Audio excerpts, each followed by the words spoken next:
good morning, thank you and welcome to episode 3 of the Pathways in Cyber webinar series. This is focusing today on academia in cybersecurity. So throughout this webinar series, there's been a lot of talk about jobs, recruitment, hiring advice and how to get your foot in the door in the cybersecurity industry. Today, as we conclude our series, we take a step back and focus on the education and training available to prepare our future cybersecurity professionals, the ones who will be responsible for our digital defence from 2021 and beyond, and indeed those prospective students who may have a slight interest in cybersecurity, but are a little more unsure of where to study and what to study, or they may even want to hear more information regarding cybersecurity and if it's a pathway for them. So before we kick off, I'd like to introduce to everybody Chandika. Oh, thanks, Simon. Hello, everyone. Chandika is a student here at Edith Cowan University, currently studying her Masters.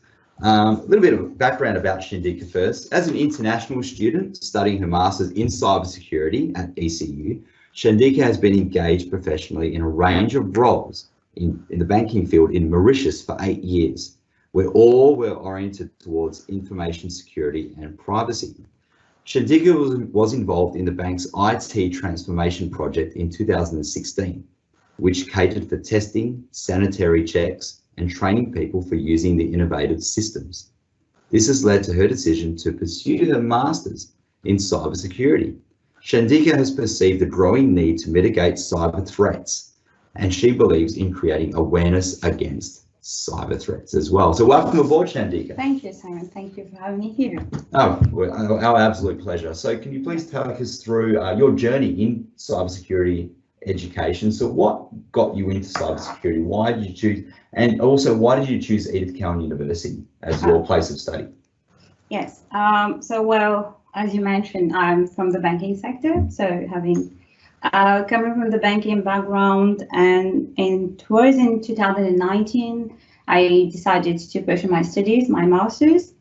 And while I was doing some research, like in what field should I continue my studies, I was looking in the banking sector itself, in the financial sector, and it happened to, I found the open banking, found that the future of banking is going to open banking, where banking is going virtual, everything is going digital, where there's the concept of bank everywhere, anytime. So this, and so this is what, sorry, the open banking, yeah. And then I dig further in the open banking, what's about the future of banking, because they were trying to stick in banking. And I came to know that as the bank is moving to digitally, and that information will not be stick within the banking premises, like information will be around outside the banking premises, right, which means that this is a welcoming threats as well. So this is when I came, I dig further. What about the threats? What about the open banking? What are the securities that are being taken? And this is where I met the word cybersecurity. That was the first time I met the word cybersecurity, even though I was working in the bank for 8 years. Right. Yeah, this is after 8 years I met the word cybersecurity. So 8 years in a bank and never that word was mentioned. Oh, wow, sorry, okay. Sorry, my bank. Right. Yeah, and I read about cybersecurity and found that it's a big world. And I wanted to be part of it. That's what brought my decision to cybersecurity. Yes. Right. And that brought you to Edith Cowan University. Edith Cowan University. So yeah, then I started looking for universities offering the cybersecurity Masters, and I look at different countries. I end up in Australia because it's known for the quality education and other factors like financial. Australia was the best country, and then I was looking for the universities, and you found to be the best university offering cybersecurity graduate. And also it was ranked top 5 university for the 8 years. Correct. 5 stars ranking for the last 10 or 12 years. So yeah, I chose ECU.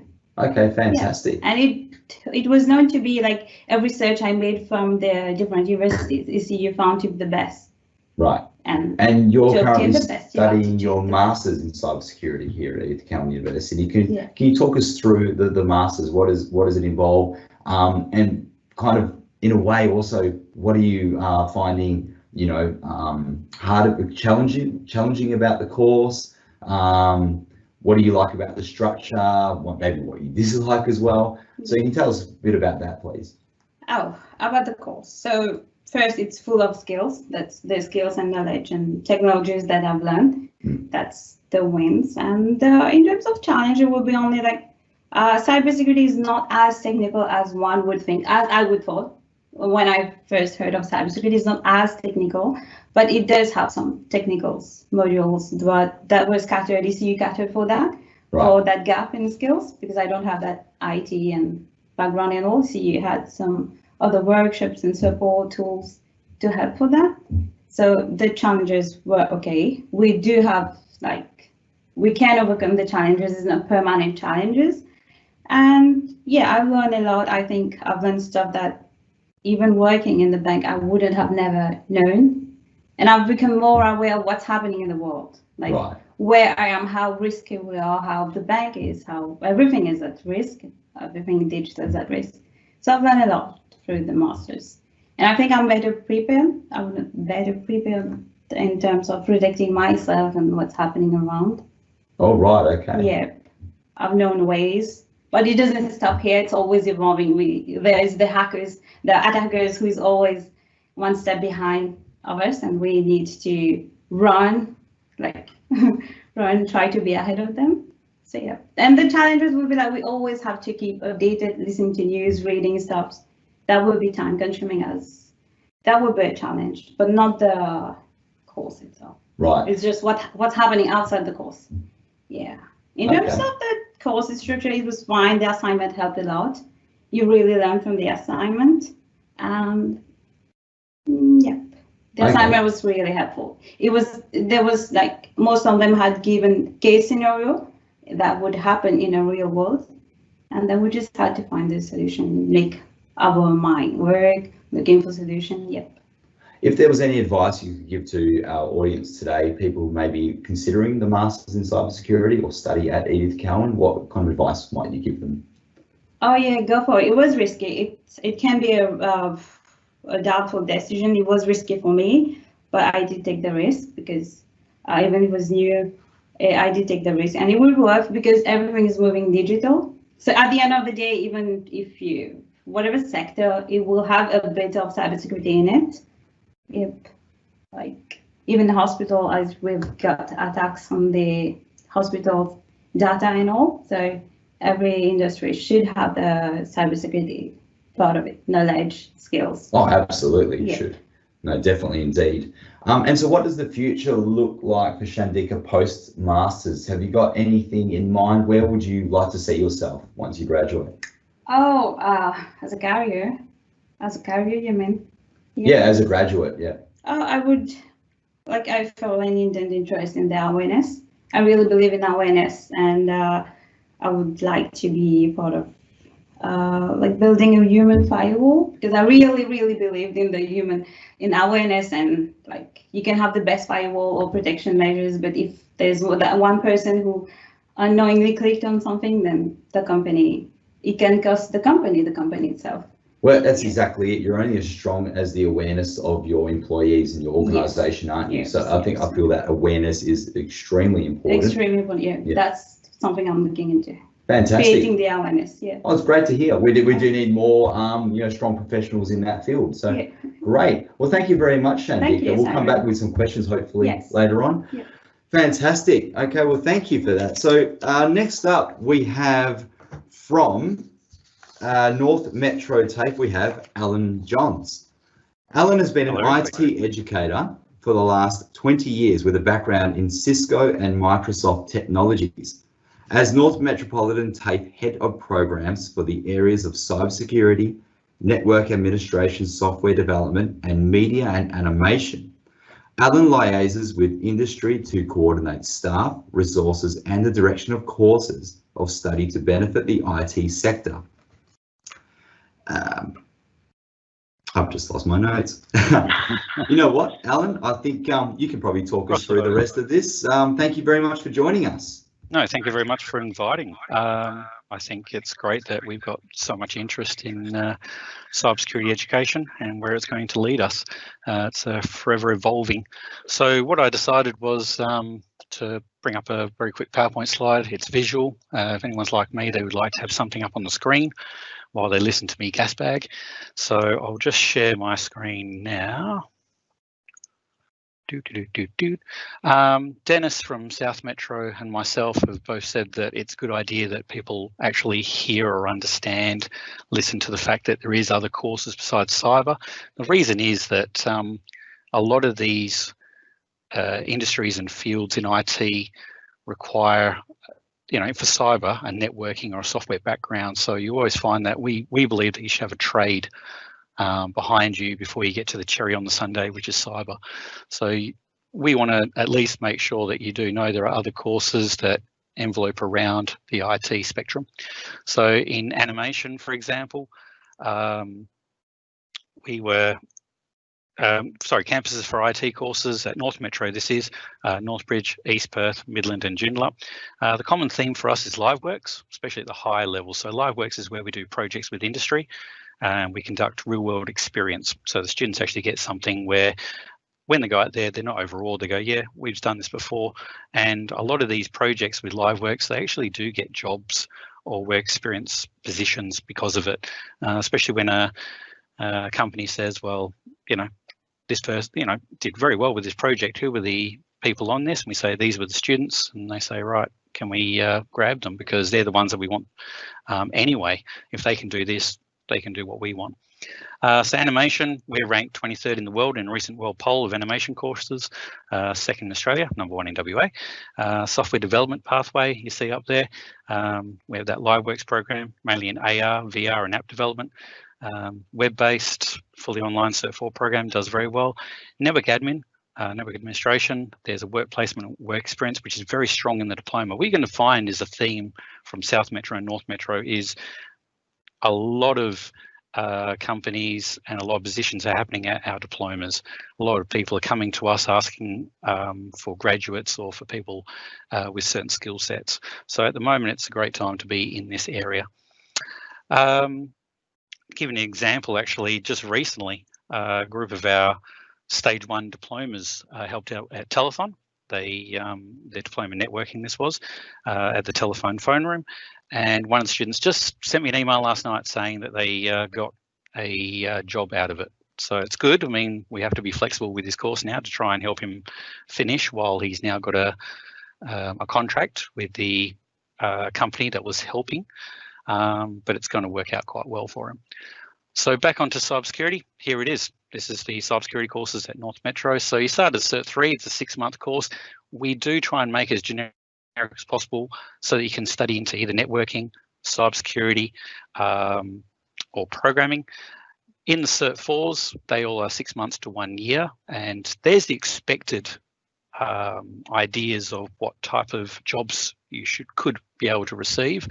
But it's when we get to the diploma in networking and software, as well as the advanced diploma in cybersecurity, that's a 1-year course, that you do get a lot of the traction. So just going through them very quickly again. So cyber, primarily at Joondalup, with the campuses Defence Hub, Attackers Den. We got our own separate training network and our own TSOC, so Training Security Operations Centre, which is also operational. And with our partners, we actually do or can do commercial SOC responsibilities. We have a strategic partnership within the Joondalup Learning Precinct. That's us, ECU and the WA Police Academy with the City of Joondalup, who want to be the cyber hub of WA and the rest of Australia. Also situated here is the WA Police Cybercrime Unit, AustCyber, WA node, where Simon is residing right now, is also in the Joondalup Precinct. Our East Perth campuses also do our low-level certificates. All of our current advanced diploma cyber students at the moment have internships with our partners, such as the Office of Digital Government, or they have work experience, or are actually working in the cyber field while they're finishing their advanced diploma. So at the moment, there is a lot of jobs out there, and there's a lot of interest in our graduates. Possible pathways, as I said, you got Cert 3, which is 6 months. It lends into the Cert 4 nicely. To give you an idea what you do in the Cert 4, Stage 1, So it's a 1 year Cert 4. Stage 1 provides a good base of cyber principles, networking, such as securing servers and programming, so Python. For Stage 2, this is where students get into data analysis, perimeter cloud defense, incident response, and also the Cert 4 students are also part of the Cyber Check Me program with ECU. This is where students provide cyber awareness and assistance to the public. So they acquire soft skills, and this is one of the major things that's coming out of industry at the moment is the soft skill requirements. So we've got a lot of students that are getting into the tech. They understand, penetration testing, fantastic. Not everyone's going to be a penetration tester, and there's not as many jobs as people think maybe a penetration testing. But there's a lot of jobs in the cyber awareness, such as our lovely ECU student just spoke about before. Cyber awareness is a big thing at the moment. Being able to translate the technical to something that's layman's for a manager to understand. That's what a lot of the cybersecurity experts are going to have to do. They're going to have to interpret the technical and make it simple. Going from that, we have the advanced diploma students learn cyber law, security info and event management, so SIM, SOC management, digital forensics. I mean, with our partnership with the WA Police, we actually have one of their digital forensic police officers as one of our lecturers, and another one that's one of our cyber that does our cyber skill sets. After that, we've obviously got job prospects, or as you can see on the slide, you can from a Cert 4 go straight into university, but also with our advanced diploma, we've got an 18-month articulation agreement with ECU, so you can go straight into that. Going on, one of the big things that we're seeing is that companies and everybody in industry want students, young students, why not, but with experience. And it's it's very old, the idea that you can have a 16-year-old with 3 years experience and a car. So it's the same type of thing in every industry where they want to give our students the ability, but they also want students to have the engagement already, so they'll be able to just jump in and start running. So memberships is a big thing for us. So for example, with the memberships, it allows students to get exposed to events, meetings, get in contact with the industry leaders and keep in current trends. So ASA, Australian Information Security Association, we have all the cybersecurity students become members every year. Professional partner program with the Australian Computer Society. We're a founding member of TAFE Cyber along with South Metro. Cyber Check Me founding member, where a lot of our students do get a lot of experience helping the public. And we've also got another LiveWorks program, which is internal, where the Victoria Park Lions Club, they provide us with a lot of PCs and equipment. We either e-waste or we secure them. We make sure that all the hard drives and anything else has been properly and securely deleted, more than 5 times. Okay, we're looking at 20 times deletion and all the rest of it to make sure that all the hard disks have been totally wiped. And then that gets given back to the Lions PC Recycling Project to then send out to communities that are in need either here or overseas. So that's a pretty good thing. When we're looking at the vendor resourcing, students get exposed to a variety of vendor products and technologies. So we were already a Microsoft Imagine Academy, a Cisco NetAcad, and a Red Hat Academy before we jumped onto the cyber. And we did network security anyway for the last 20 odd years. I mean, it's not a new concept, but we are now a Splunk Academy, Fortinet Academy, and an AWS Academy. Others of note that I wasn't able to put up there, we're also utilising in our TSOC, our Training Security Operations Centre, the Crystal Eye platform from Red Piranha, who are one of the sponsors of a lot of the things that you're looking at the moment. Sidearm Technologies with their Sidearm software. So we're actually utilising real world products in our TSOC. And obviously the other thing to get the students experience would be competitions. So you're looking at, so besides LiveWorks, competitions such as Capture the Flag events help students with experience requirement and something for their resumes. So we were part of Black Hat Asia's Hacksmith event, which was the first ever in Australia, brought to Australia by ASA, sponsored by AustCyber, thank you very much, and was located at North Metropolitan TAFE Joondalup campus. One of our diploma student groups were joint winners alongside an external cyber professional group, which was great. World Skills Regionals, we have 2 advanced diploma North Metropolitan TAFE student teams. They're going to be in the national competition for that. We did do the NASA Space Apps Challenge, which is the bottom left little logo there. That was our Cert 4 Stage 2. So I'm just giving you an idea where the Stage 2s of our Cert 4 and the advanced diploma students, they get the majority, obviously, of the competitions. We expose as much as we can for the Cert 4 Stage 2 because they've got then a bit of an idea, data analytics, and they get into all that type of methodology and they can get into the competitions. And last but not least, obviously, you need to put this in, and that is the hackathon. 2019 and 2020. So Simon obviously will talk more about that, about tomorrow's event, but we've been part of that. AustCyber assisted us to be part of it last year. We're part of it again this year. So very much looking forward to our advanced diploma and stage 2 students doing quite well with that. And last but not least would be if the students can do all this, if they can say yes. It's a bit like last night, I think Jim Carrey was his movie on. He had a movie on last night. What was it? Yes Man. So he had the movie on last night and he was saying yes to everything. So pretty much this is what we tell our students, say yes to everything. This is the opportunities that are provided, the competitions, the events that we go to, the internships, all those sort of things. It gives you recognition. Once again, it looks good on your resumes and it stands out from the crowd. So to give you an idea, 2019 WA Cyber Security Awards, we had 2 students that were finalists. They were the bottom right-hand corner there. And they were finalists in the Outstanding Student of the Year, which was awesome. And at the moment, the 2020 Australian Information Security Association National Awards, we have 5 advanced diploma students that are in the running for that. So it gives you an idea. What we're trying to do is tell you that we're with the industry, we're doing as much as we can to give the students experience. And pretty much that's all I needed to cover because I think I'm probably going to go over time. So that's about it, folks. Oh, thank you very much for that, Alan. That's great. And I really agree with you on the sentiments of, saying yes to everything, getting out and networking, getting involved in any extra programs, competitions. Absolutely. Look, I love to talk till the cows come home about the hackathon, but this probably isn't the right venue for that. If we do get time, maybe if there are any questions out there from people, great, I'll be happy to answer them. But this is all about you guys today and talking about your courses and obviously about what you offer. So without any further ado, thank you very much, Alan. I'd like to introduce our next panelist, Tony Marceddo. Tony leads the strategy, growth and development for the new ECU research theme called Securing Digital Futures, the SDF.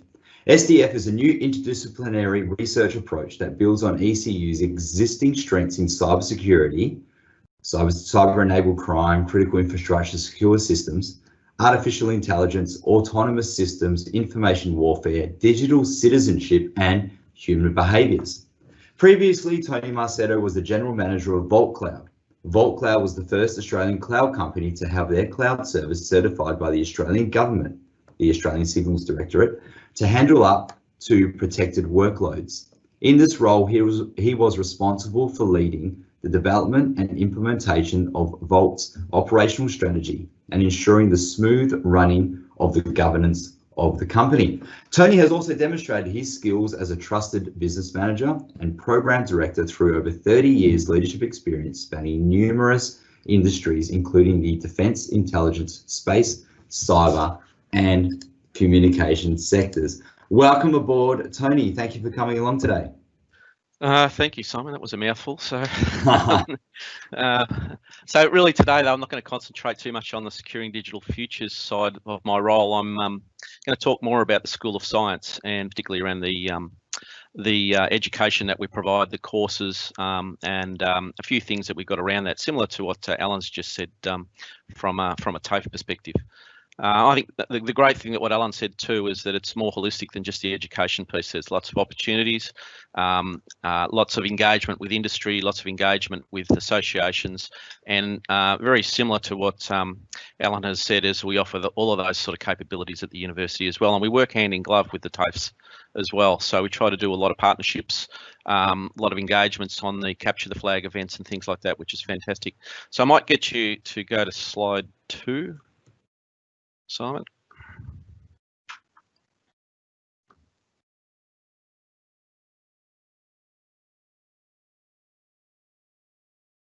Yep, Tony, can you see that? I can't. No, I can at the moment. So. Oh, okay. That's really weird. I'm sharing my screen. Just one moment. Oh, okay. There we go. That's probably why. All right. What about? I can see you with a beard. There we go. Okay. Hopefully everybody can see that. So the School of Science, it's an interesting in that we have what I would say is the more traditional sciences mixed with the computing science and information technology piece.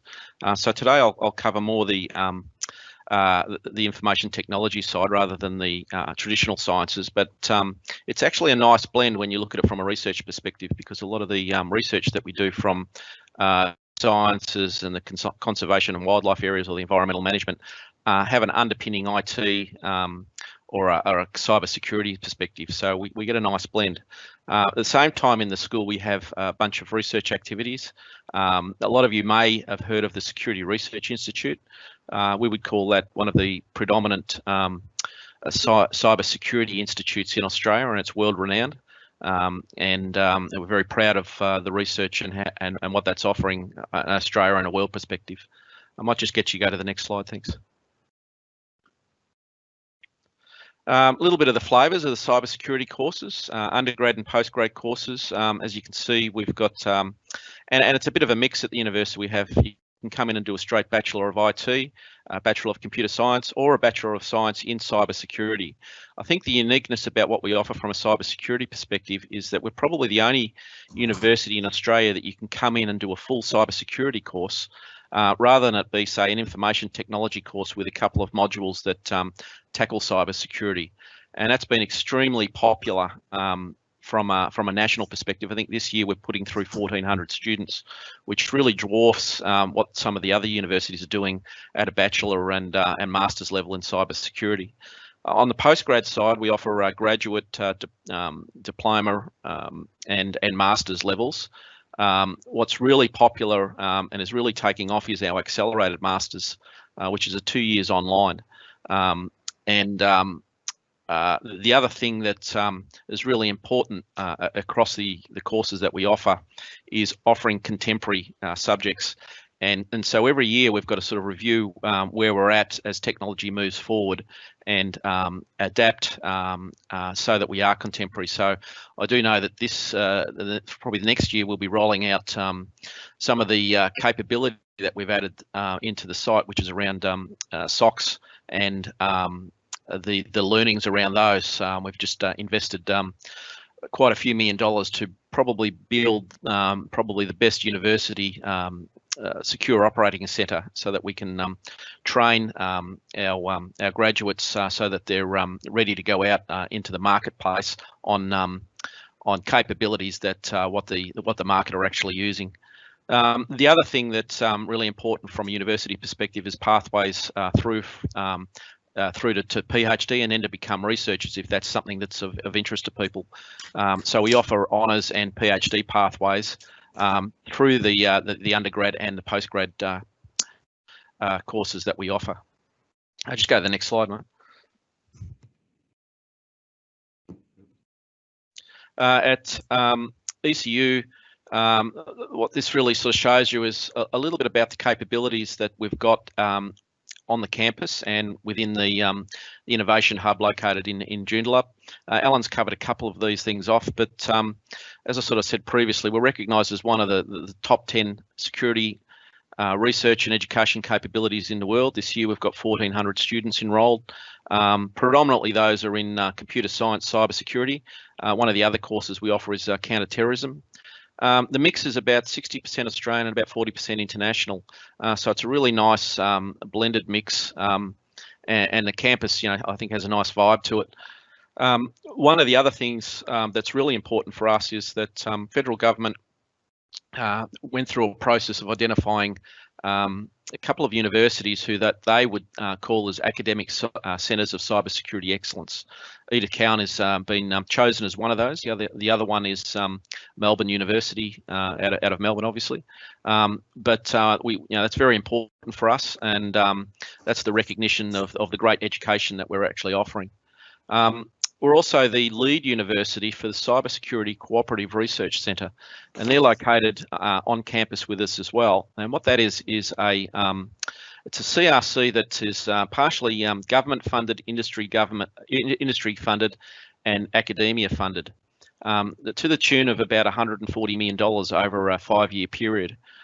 So it means that we're at the centre of research in regards to cyber security. So that's a great sort of asset to have located at the campus. AustCyber WA node is also co-located at ECU.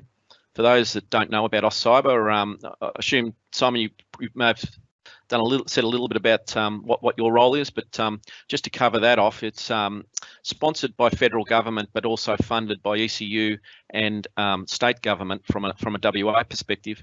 And it's really about 3 things. It's about academia, industry, and government, and growing the ecosystem from a WA perspective. So it's about upskilling, it's about exporting, giving small to medium businesses those opportunities to grow their capability, and that's co-located at ECU as well.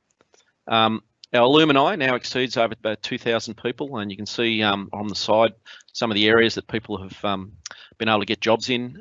We do find that our graduates are in high demand, and that's always a challenge to keep them into the to pull some through from to a PhD perspective, because they are in such high demand. A lot of times they're being offered jobs before they've completed their courses, which is fantastic. About $100 million has been invested in the capability over the past 10 years. As I said earlier, we've got Australia's largest university security operations centre. We've got a state-of-the-art building that's just was opened in February, where we're currently sitting at the moment, and it houses ECU, WAPOL. Soon it will be the Australian Federal Police, Cyber Security, CRC, and AustCyber. That's where myself and Simon are sitting at the moment. And we've got purpose-built laboratories to conduct sensitive work for government, defence, and intelligence organisations. So overall, when you look at having 1,400 students, and $100 million worth invested in ECU and the Innovation Hub locally, we've got an amazing capability, and we're starting to be seen as the home of cyber from an Australian perspective. Next slide, thanks.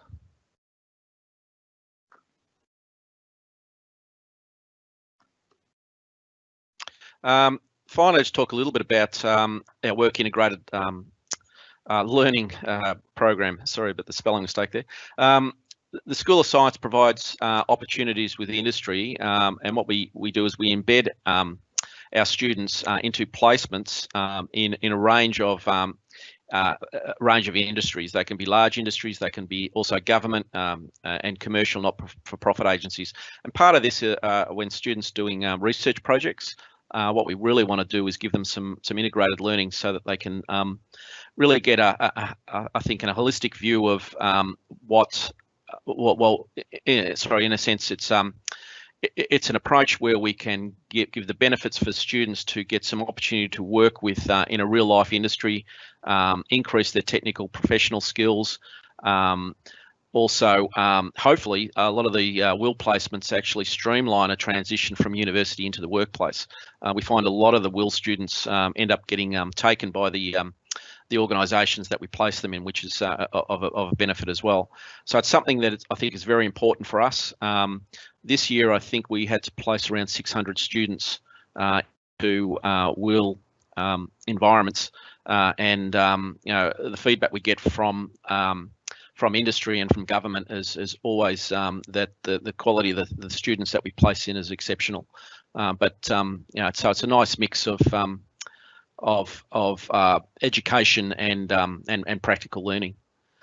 So finally, just to finish off, and I think just sort of to pick up what Alan said, the other things that we do really concentrate hard on from at a university perspective is to make people what we state as work world ready, and that is really giving them the opportunities to grow and be capable of going straight into a technical job once they've got their qualifications, and that means being supportive of setting our students up so that they can get involved with industry associations, with local business councils, and a whole range of opportunities through the Cyber Check Me program. So I think we've got a lot to offer, and I'll probably finish off there and we can have some questions later. Thanks, Simon. Yeah, fantastic. Thank you very much for that, Tony, and really comprehensive, insightful look at what we offer at Edith Cowan University. Last but not least, we have from South Metropolitan TAFE, Denis Coldham. Denis is an ICT educator with a passion to seeing people of all backgrounds succeed. He truly believes in equality for all and views education as a great opportunity for people to improve their lives. With over 15 years of consulting experience in ICT, SMEs, and nearly a decade in TAFE, Denis has a great perspective in skilling the new generation of ICT workers, ensuring they have the skills and requirements to be successful in a career in ICT. Welcome today, Denis. Hello, and thank you very much. Yeah, so I just wanted to say a lot of the things that Alan has mentioned previously is going to be very similar for us at South Metro TAFE. I guess one of the main differences is geographical location. North Metro TAFE, in the name, covers all of the north of the river, including a campus in the city, but South Metro TAFE as a college has 17 campuses south of the river, of which we teach IT on 4 of them. So we currently teach information technology at Thorney campus, our Murdoch campus, our Rockingham campus, and we're also starting at the Mandurah campus this semester, which is really great because it provides a lot of opportunities for you to go to a campus that's closer to you, I guess, which is a consideration for some students. At South Metro TAFE, we start our training at Cert 3 level, like North Metro TAFE. There was a recent announcement by the state government that the Cert 3 in IT networking and IT cybersecurity are all at fee-reduced courses now. So if you're under the age of 24 or a school leaver, I don't want to quote the price, but you'll be pleasantly surprised by how cheap it is to study at TAFE. So it's a really great opportunity that if you feel like you've got no skills that you can get into TAFE. And even if you feel a Cert 3 is like, if you've got absolutely no confidence, you can still start at a Cert 2 in IT, which will take you right from the very beginning, how to turn on a computer, how to drive applications, how to start fixing Windows or other operating system problems if you have them. So we have a lot of students starting, I'm sure it'll be the same at North Metro TAFE at Cert 3. For us, we teach that at all of our campus locations, and it's a really good skill developer. From there you can make a decision about which pathway that you actually want to go into. If you want to study, we do a little bit of programming background type of skills, doing some scripting in Excel, and if that floats your boat, I guess you could say, you can go into a programming stream. If you like the networking parts of the course, you can go in and do some infrastructure, which is the backbone of the internet still, and everything is built off of those skills, especially in cybersecurity. If you want to go in and do more of a security risk type of course, you can do the Cert 4 cybersecurity, which covers that and a bunch of other stuff as well. So I'm just trying to get across, there's so much opportunity out there for a young person who wants to get started in the IT field. All of our courses lead into a course with, say, ECU or with Curtin or with Murdoch, and to be honest, and I'm sure it's a struggle for the universities, a lot of TAFE graduates get employed while they're still studying, and that they'll get their first job and they'll go out there and get some skills, and then they realise, hey, I want to progress in my career, and then they need to go to university to go to that next step. I just want to talk about the first job I guess you could get when you're in IT. If you've come through and you've done one of our Certificate 4 courses, whether it's the Cert 4 in cybersecurity, the Cert 4 in IT networking or IT general, you'll probably go in at TAFE and you'll learn all these amazing skills, and then you'll go and start looking for a job, and you might be a little bit disappointed that you end up on a help desk. But I think it's really important that you understand that on the help desk, you're going to get to practice a lot of the skills that you've learned at TAFE or in any of your training. You're going to learn how to communicate with people. You're going to learn how to manage expectations. And it's really important that you take that opportunity that you get and you make the most of it. What Alan was saying before about being a yes person, you cannot, it's probably the best thing I've heard all day today, because that will grant you the most opportunities that you can get.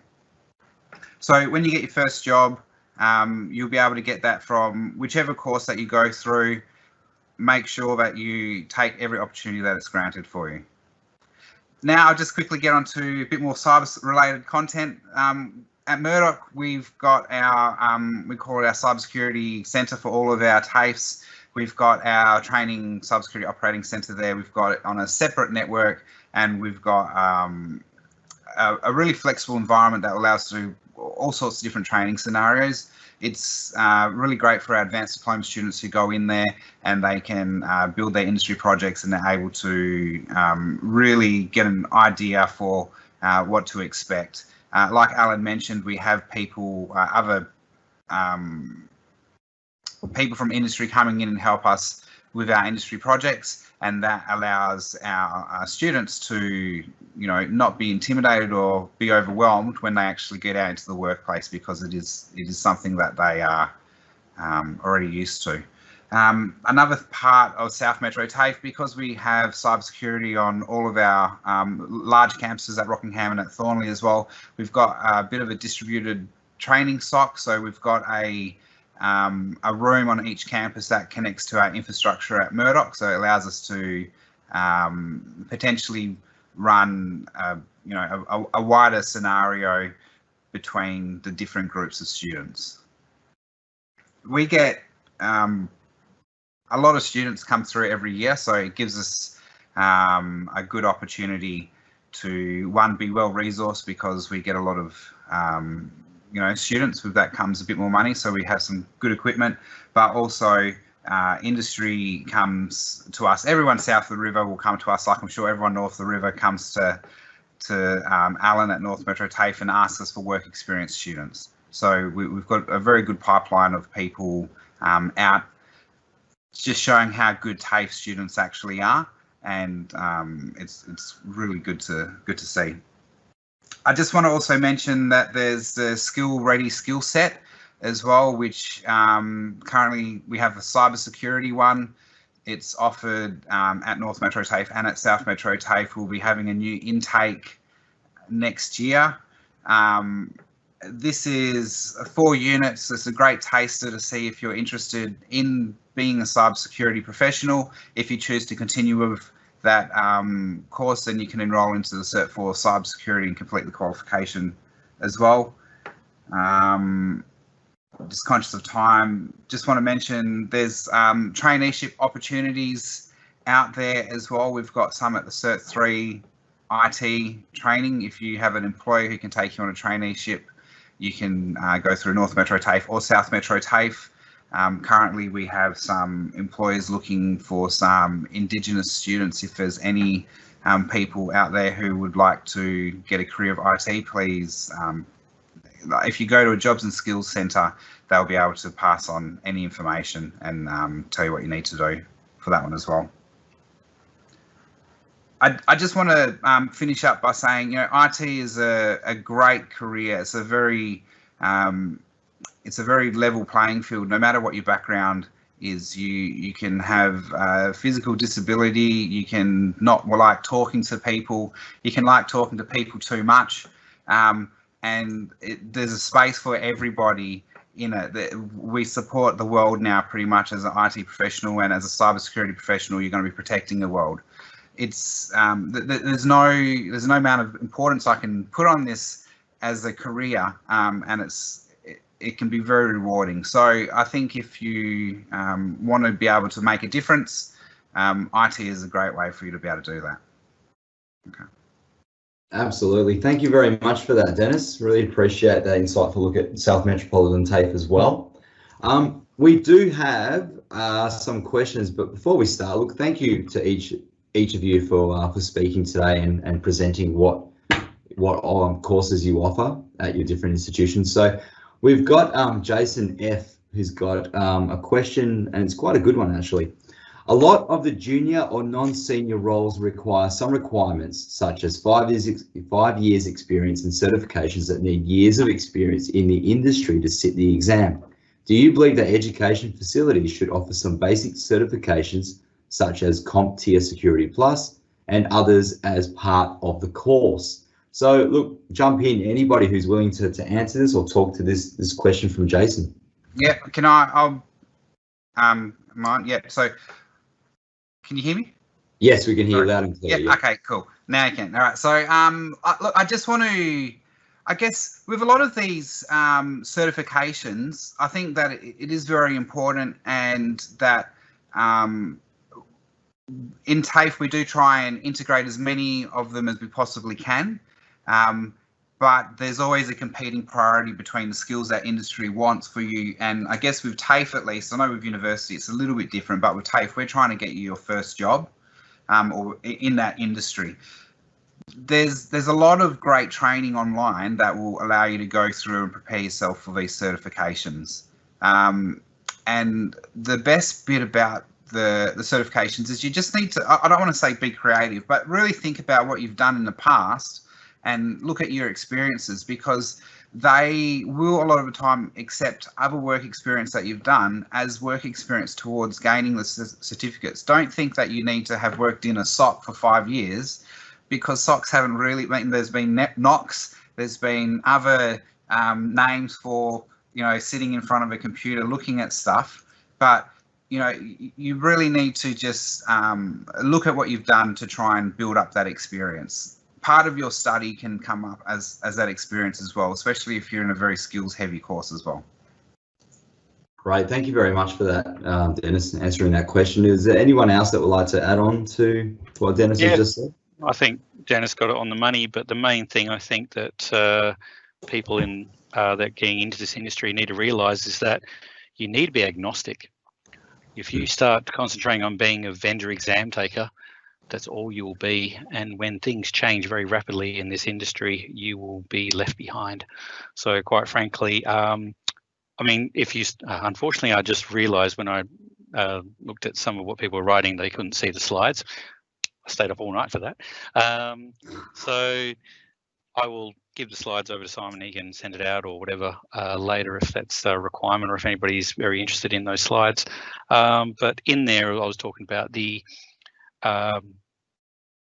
what ones we're part of. We're Microsoft Imagine Academy, we're a Cisco Academy, we're an AWS, we're all these academies, but we use the resources and tools. And if you want to do the exams, we're a vendor testing center, by the way, up at Northbridge and at Joondalup. So that means you can actually do the vendor quals.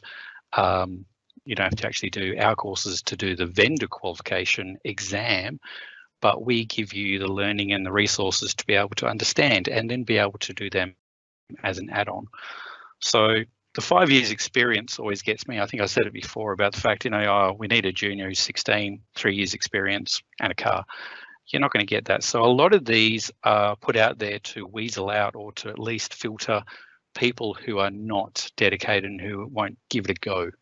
So when you see a lot of these things, still put in your resume, still put in something for your job experience.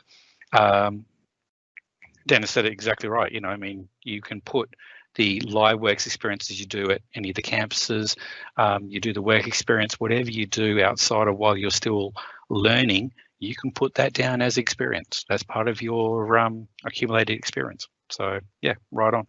I totally agree with Alan and Dennis there. I think what's really important is, I'm coming from a perspective that I've probably gone through 1,000 interviews and 5,000 people the last 5 years.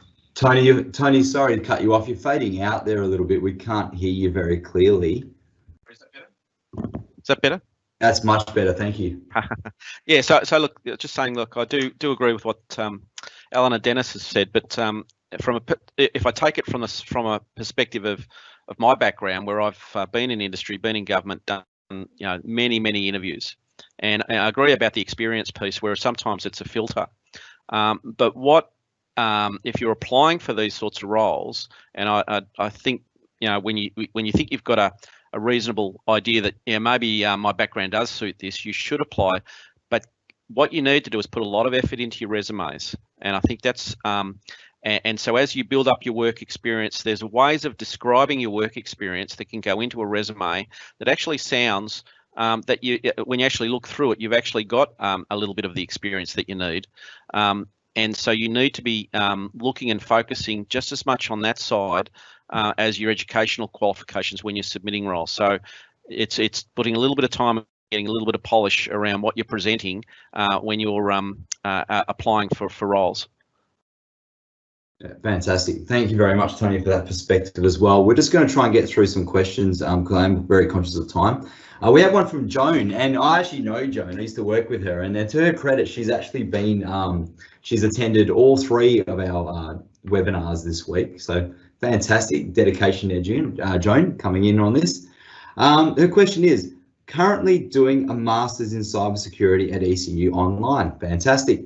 How can we access all the resources people on campus are exposed to, such as participating in competitions? That's a good one. I can answer that a little bit, Joan, for you. Speaking to someone who works on campus, not purely for ECU, but for the WA AustCyber Innovation Hub, I would say, look, network, get involved on LinkedIn, get involved in associations. ASA, like ASA, Australian Information Security Association. I did say this on Monday's webinar. If you're a student, it is free membership. So get on board, take advantage of the fact that you're a student. And for a lot of these meetup groups and these organisations, membership usually is free. Stotum is another really good one. So second Thursday of the month is another group that's just recently started up again post-COVID. So I would definitely look them up. You can join them through LinkedIn as well. So really, if you're doing it online, obviously you're not attached to the campus. You're not really here that much. You're probably not networking as much day to day as students on campus are. So really get involved virtually as much as you can. So I would definitely make that as a first suggestion. But look, Tony, maybe you have some other advice you'd like to give us someone on campus. School of Science have set up an outreach centre, which is run by Dr. Michelle Ellis. I would recommend that Joan reach out to Michelle, and if you do know Joan, maybe you could do the introductions. But Michelle is probably the most hooked on person inside the ECU in regards to people, resources, competitions, and engagement. So she will know everything and have everything at her fingertips to bring you into that sort of side of the campus. Yeah, absolutely. And Chandika, Dr. Michelle Ellis has pretty much brought you here today as well through that side of engagement. I participated in an event 2 weeks ago, the Capture the Flag, the CDF. Yes, and it's really worth participating. You learn a lot, you build much confidence. Yeah, in addition to what we are getting academically, we'll still have those personal growth. Absolutely. Advantages from participating and working with Dr. Michelle. Yeah, and I guess it's all stuff that also looks good on the resume, doesn't it? You can add that as your experience and yourself wanting to get into the awareness and communication side of it. Yes. That's a huge plus as well because you are engaging. It is, yes. Great, fantastic. Okay, let's move on. Thank you for that one, Joan. We've got Michael, and his question is, I'm interested in joining the industry as it's been a hobby of mine for many years. However, in my mid-30s, and I've got bills and mouths to feed. Any idea on expected income for a junior role? I have lots of OT experience. Would anyone like to tackle that question from Michael? Yep, Dennis, raise your hand. Thank you. We'll just have to get you to unmute yourself, Dennis. We can't hear you, mate.